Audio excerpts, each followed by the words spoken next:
Fear ye not me, saith the Lord? Will ye not tremble at my presence, which have placed the sand for the bound of the sea by a perpetual decree that it cannot pass, and though the waves thereof toss themselves, yet can they not prevail? Though they roar, yet they cannot pass over it? That was Jeremiah chapter 5. It seems as though people these days don't fear God. When I think about the sheer number of atheists, anti-theists, or God-haters of various sorts, it's absolutely mind-boggling. Secondly is the internet. On a local level, freethinkers may be a minority compared to a specific religion, but that minority has homogeneity worldwide. The bottom line is that freethinkers could be a minority everywhere, but still a major player on the world stage. Indeed, by percent, arguably only the Catholic Church is larger than those claiming no religion. And just to put that into hard context, the Thunderfoot channel alone currently has a YouTube footprint about 4 times larger than the largest religious denomination in the world. According to the popular YouTuber Thunderfoot, his source claims that over 1.1 billion people adhere to the non-religious sector of the world, which is arguably the largest group of adherents next to Catholicism. Some speculate that given the popularity of biblical Christianity, there are perhaps only about 200 to 300 million truly born-again Christians in the world. The saddest part of it all is that these unbelievers have absolutely no fear of God whatsoever. That is 1.1 billion people. When considering the fact that every person on earth will live a short lifetime and then pass on to death, only a very small percentage have truly given this tragedy some serious thought and acted upon it by getting saved. The question is not whether individual people who happen to be religious or who happen not to be religious are good or bad. The question is whether religion itself is. I come here not to bury God, but to praise honesty, full disclosure, and skeptical empirical inquiry, which, alas, are burying God. The incredible amount of people that stand diametrically opposed to the truth is astounding. How could so many people make the mistake of not fearing God? The book of Job, chapter 41, gives this daunting statement made by God.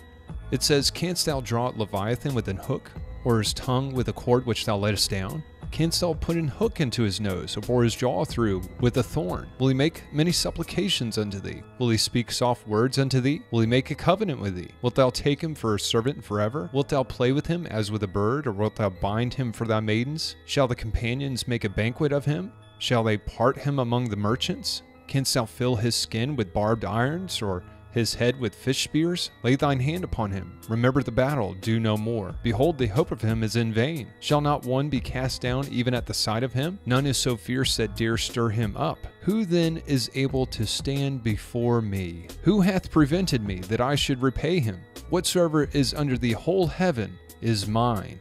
God explained it in the book of Job that Leviathan was such a ferocious animal that just to look at him sent terror into the hearts of men. One could make the assumption that Leviathan was a reference to the ancient dinosaurs, which, if the biblical account of the flood is true, would mean that dinosaurs existed only a few thousand years ago, along with our ancestors.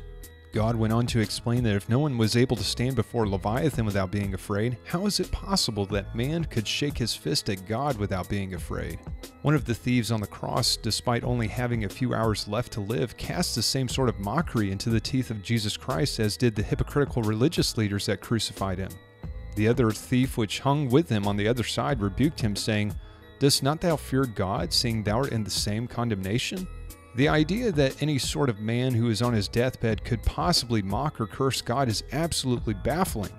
How could you sit there and make a mockery out of the very God that you are about to face? When I think about things that people are afraid of, it makes perfect sense. Wikipedia even gives a long list of different phobias that people have. One phobia is selicophobia, a fear of sharks. Another phobia is androphobia, a fear of men. It makes perfect sense to, say, fear sharks. If you were to jump into shark-infested waters without any fear of being eaten alive, you would be an absolute fool. It also makes sense to fear men. Unlike animals, men have the ability to think psychopathically, which means they are capable of inventing the most painful means of torture. And yet it would be absolutely foolish to walk down to the police station and pull out a gun and threaten to kill the entire police force. And why? Well, because the men on the police force would have the time of their life making sure that you leave this world with as many bullet holes as they can blast into you. Jesus said, "And I say unto you, my friends, be not afraid of them that kill the body, and after that have no more that they can do. But I will forewarn you whom ye shall fear. Fear him which after he hath killed hath power to cast into hell. Yea, I say unto you, fear him." The very fact that God could take your breath away and leave you to all of the devils of hell to torment you should be enough reason to fear him. Just as you would not want to do anything evil to provoke the police to throw you into a jail cell with the most wanted man on earth as your cellmate, why would you do something so foolish as to provoke an almighty God to put you into hell with the devil and all of his angels?